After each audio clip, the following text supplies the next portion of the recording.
Girl, we back. We are still here, girl. And while I'm trying to I really want to see some development going forward with this, but I know this season is going to be pretty good. I can tell. But I want to see more of Melody dating. I want to see more of everything else that's going on. I'm a little bit tired of watching Martell and his mama sitting in front of our face and lie. It's just really aggravating to me.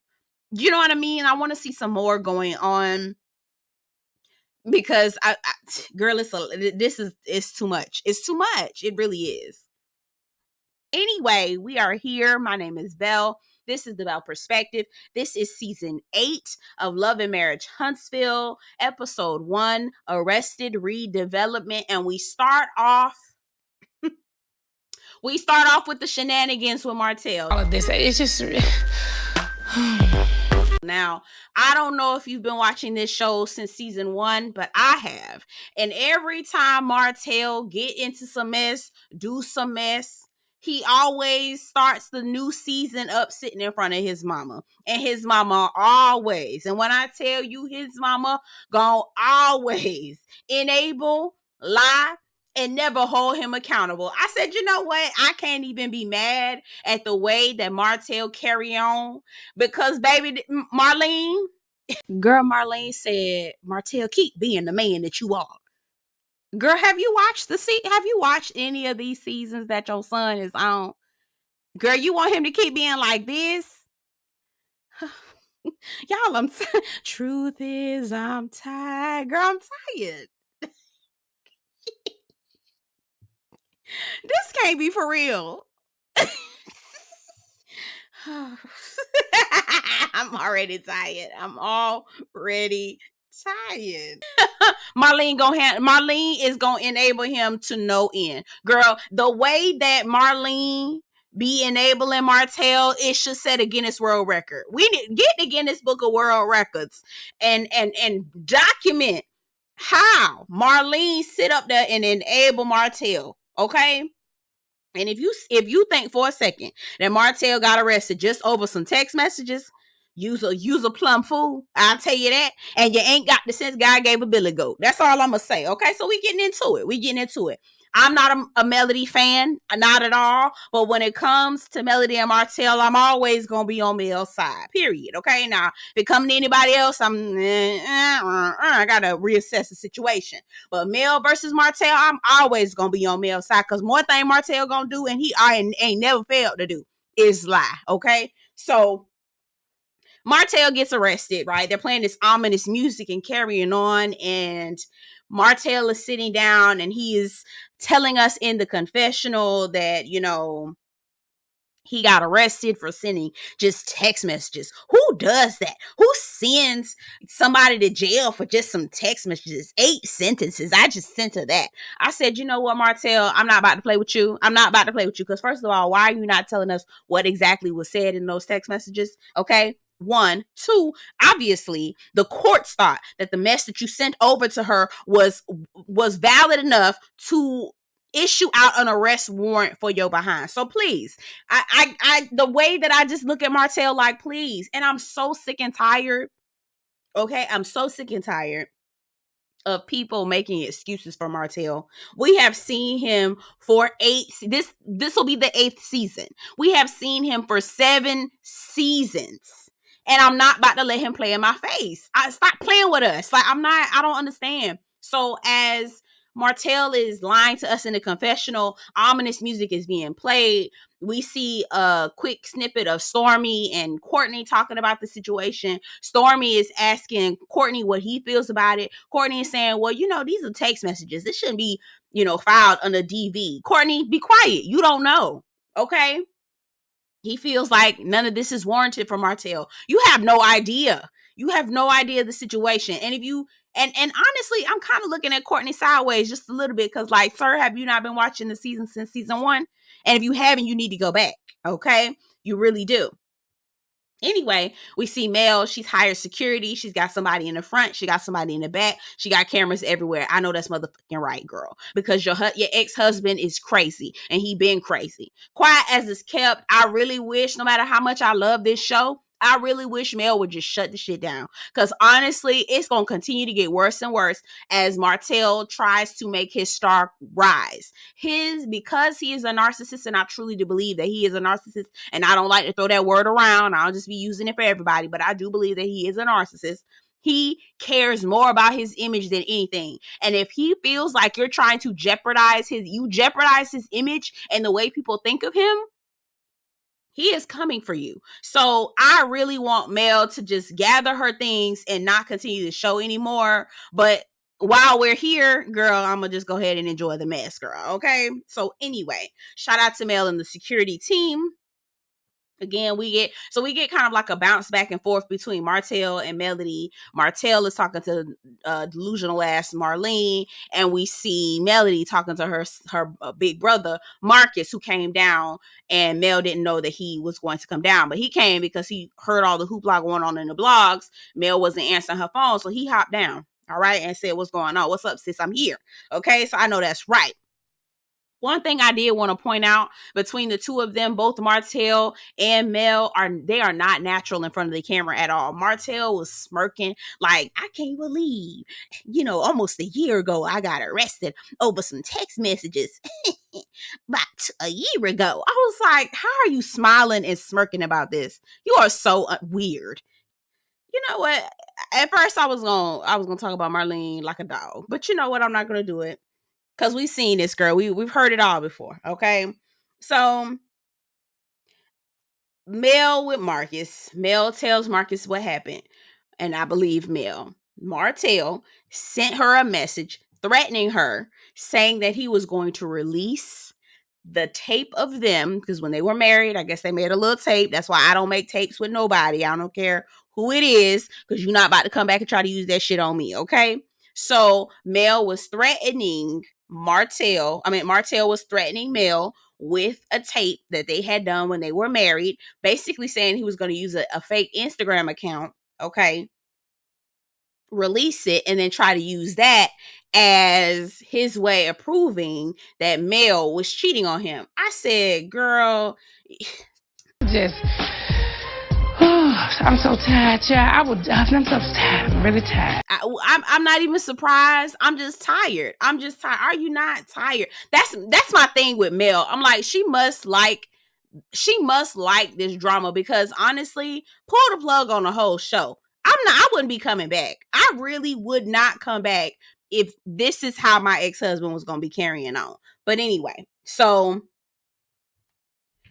we found out Marlene came to pick up the kids, and that was actually a question. Mel was like, I don't know how he was able to come pick up those kids so quickly. But we find out Marlene was the one that came to pick up the kids. Martell ended up, so let me just set up the story. Mel went, submitted the information to the magistrate. They decided that they were going to create an arrest warrant for Martell and have him arrested for the documentation that she sent, right?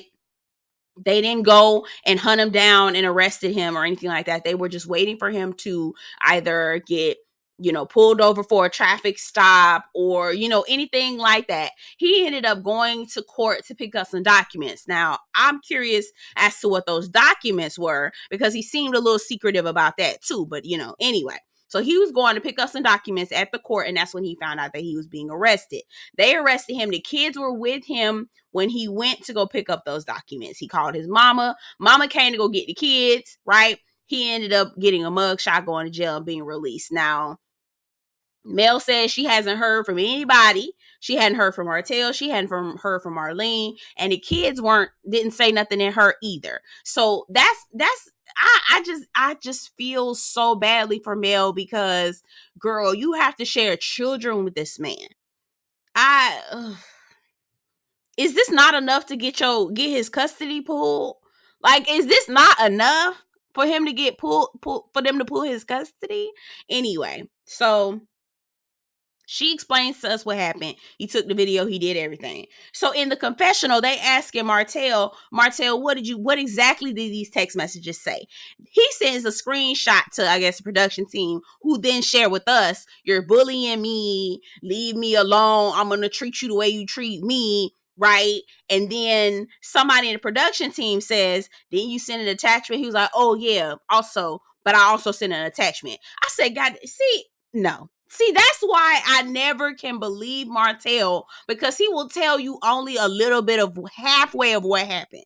He will only tell you enough information to make you feel like he didn't do anything wrong. All the while, he was the villain of the whole damn fairy tale. And you sitting here looking like Boo Boo the Fool, believing him. And if anybody sit up here believing him in the year of our Lord 2024, girl, you stupid. Stop. Okay? Because he's a lie. There is nothing he says. If Martell don't do anything except for get up and breathe, the second thing outside of him getting up and breathing, he gonna lie. Okay? He get up, breathe, lie. In that order. And that's just what it is with Martell. So I don't even know why we play with him. Do not play with us, Martell. I'm tired. I'm tired. Anyway, so we see Stormy with Nell. I see Nell still struggling with these wigs.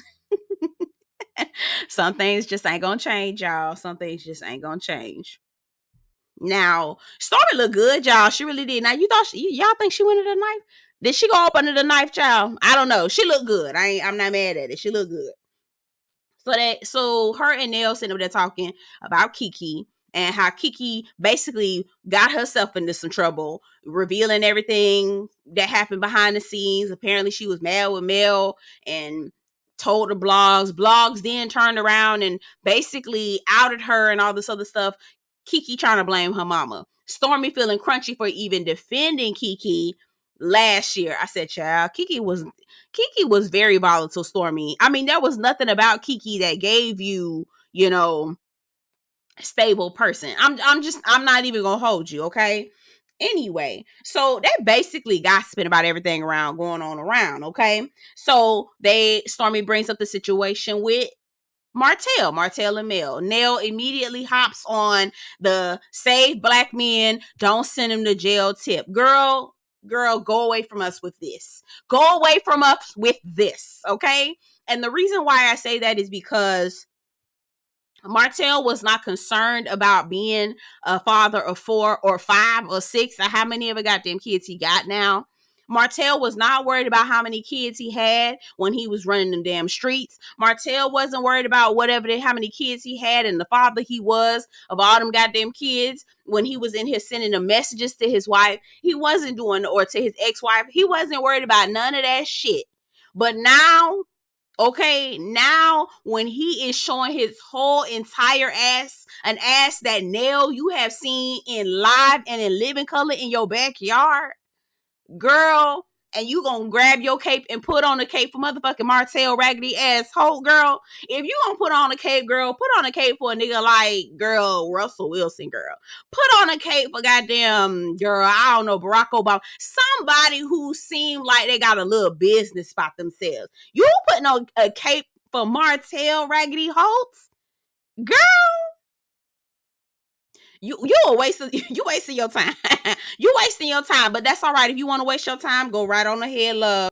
It seemed like, Nell, you don't mind wasting your time because you ain't mind wasting your time putting that raggedy ass wig on too. So you know what?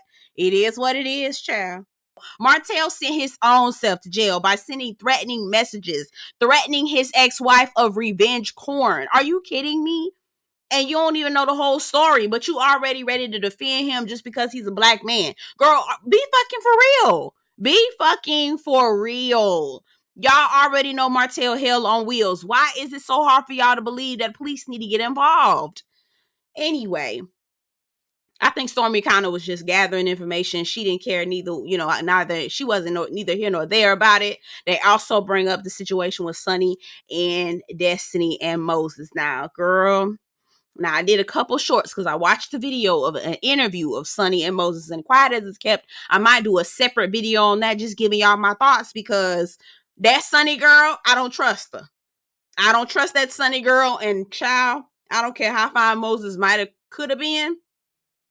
I don't trust him neither, because that's some funny mess. That's some funny mess. And when I say funny, I don't mean funny ha. I mean that's some bullshit. That's what I mean, okay? So apparently, and this is, I guess, what everybody knew, right? Or what everybody thought, at least, is that Sonny was some kin to Moses. So they're basically chopping it up and saying, this is messy, right? I wouldn't even want to have nothing to do with nobody that is remotely near somebody that I know. And they're absolutely right. I'm not even trying to be funny, but like if I know somebody's man, right, and I meet her in passing, girl, that's your man. That's your man forever to me. Like I don't know. Girl.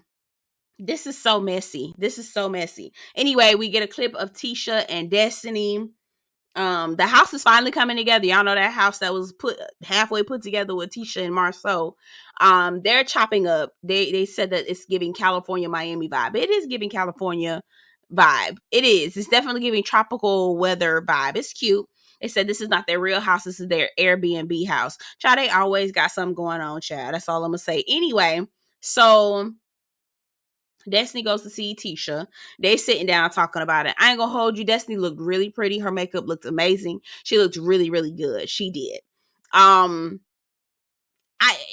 in summary, because I have thoughts, but I don't want to. I won't waste my time on talking about those things now. Not in this video, but I think that Sunny, like Destiny said, was supposed to be her friend, canoodled up to Destiny like she was a friend. Like she was, hey girl, what's going on, girl? I'm here to support you, girl. Hey girl, hey. And then flipped on her. And I just can't support that type of thing. I can't marrying somebody else, man, girl, even if you, girl. Anyway, I think most of us who have any semblance, any idea of loyalty, we know not to cross that line. Anyway, I think the final question that most of these people are talking about is Carlos King's podcast. Mel is a special guest, wanting to figure out if they're going. Nell is, I don't think she said she was gonna be able to go. Stormy said she has another event, but she's gonna try to make it. Destiny and Tisha both was like, hell nah, we not going. We know millimeters are going, and them ladies are crazy. I ain't gonna hold you. Millimeters are psycho, because ain't no way in hell that I'm going up for a woman that hard. Like, that's crazy. Anyway, so we're moving on. We see, by the way, we do find out that Moses and Destiny were friends for 15 years. Girl, what kind of friends were y'all if he was, you know what? Anyway, we're moving on. Carlos King podcast. I think my biggest takeaway, because I'm a little tired of this back and forth, this rigmarole. I'm a little tired of it. Just a little. I'm here for the mess, but I'm still just a little tired. We get to the Carlos King podcast live taping with Melody. Feels like Carlos got his hand too much in the mess for him to be a safe space like he needs to be as their boss, as their leader. Do you know what I mean? That's really what I'm saying. He's not a safe space at all. And I don't know how anybody would ever want to work with him. And that also makes sense as to why those Love and Marriage in DC people were quitting. Because Carlos, you too deep off in this mess for you to actually be an executive producer, in my opinion. Okay. Carlos addresses the Martel backlash. Not really a backlash, but Martel calling out Carlos King, trying to say that last season when he brought Mel flowers and was trying to see if he can get back with Mel, he in on Instagram, and I actually saw the messages because I was scrolling. He said that the team told him to do it, basically saying that Carlos King production team told him to bring flowers and try to kiss ass to Mel and try to see if they could, get back with Mel because they're actors. I said, Martell over there trying to get back over at somebody's house, whoever, whether it's Ariane or somebody. He's trying to get over to somebody's house, and he's over here trying to denounce the fact that he actually brought flowers so that he can kiss up to Mel and see where he can go with her. Y'all know what I mean? I feel like he was in hot water with one of his women and was trying to get up under somebody's roof, child, because he ain't had no place to stay. And so because everybody's seeing him bring flowers to Mel and kiss up to her and try to get back with her, he basically has to denounce her. That's what it felt like to me. Like he was trying to appease somebody who he was fooling with. But anyway, honestly, with that whole situation with Carlos King trying to call himself quote unquote correct and Martell in his face, this, what you doing here is performative and null and void, quiet as it's kept. 2, I don't know why people always act surprised and shocked when Martell gives you his ass to kiss, okay, when he's been doing this to Mel from jump. I don't understand. When somebody does it to someone else, baby, it's only a matter of time before they start doing it to you, okay? So Mel shows up with her great Cruella de Vil on, okay? And they put a crown on her because I guess she's never been to prom. And they're talking, politicking and whatnot, okay? That's my new word. Or I'm bringing it back, y'all. I'm bringing it back. Bringing back politicking. And what I really want to see from this show going forward is their dating lives. I want to see who Mel is dating. I want to see who Martell is dating. I want to see those things. I do not want to be hearing about Martell and Mel in 2028. I don't know if I can sit up and watch that no more. I really can't. I want to see them dating. I want to see more than just this, okay? Anyway, so somebody was yelling in the crowd. I was trying to figure out who the hell was saying what. I don't know. But it seemed like they was trying to ignore them. So I don't know what was going on with that. But some of the questions were a little risque. I don't know if I would want to be trying to have this conversation in front of my mama. So Carlos King was asking about Melody experiencing the big O, and has she ever? And so Melody in a nutshell basically was like, I enjoyed parts of the experience, but I never, fully experienced the big O, right? And she said, you can never miss something you never had, right? But basically what I feel like she said is she had it now and she ain't never looking back. And I know that's right. Quiet as it's kept, Martell give lazy. He give lazy all about himself. He don't give like he give good. Like for real. He give lazy. Lazy and selfish. That's what it gives. But anyway. What else are we talking about? Oh, getting Martell arrested. How do you feel? Right? She basically ultimately says she wishes she never had kids with him. And I wish she had never had kids with him either. But on the other hand, your children are actually going to be able to hear this and see this, right? I feel so, my heart really truly does go out to Mel because God, like, girl, like Martell. Y'all, this episode really wasn't giving a whole lot. It wasn't giving a lot. It wasn't a whole lot going on. We only had maybe 4 scenes with different people. I would say when Martell was sitting over there with his mama Line, Mel and her brother, Tisha and Destiny, and Stormy and Nell. That was pretty much it through the whole episode, y'all. Anyway, y'all get down in the comments. That's all I have to say, because I'm processing what I watched, and I'm just kind of like, we really still doing the same thing again. Like, this is about to be 8 seasons of the same damn thing. It really is. And while I love Love and Marriage Huntsville, it's one of those I hate to love it, trash TV's guilty pleasures, but god damn it, we about to do the same thing again. Girl, yeah, we about to do this thing again, girl. We about to do it again. Anyway, get down in the comments. Tell me what you think about the episode. Don't forget to like this video before you leave. Subscribe to the channel, and I'll see you guys later. Bye.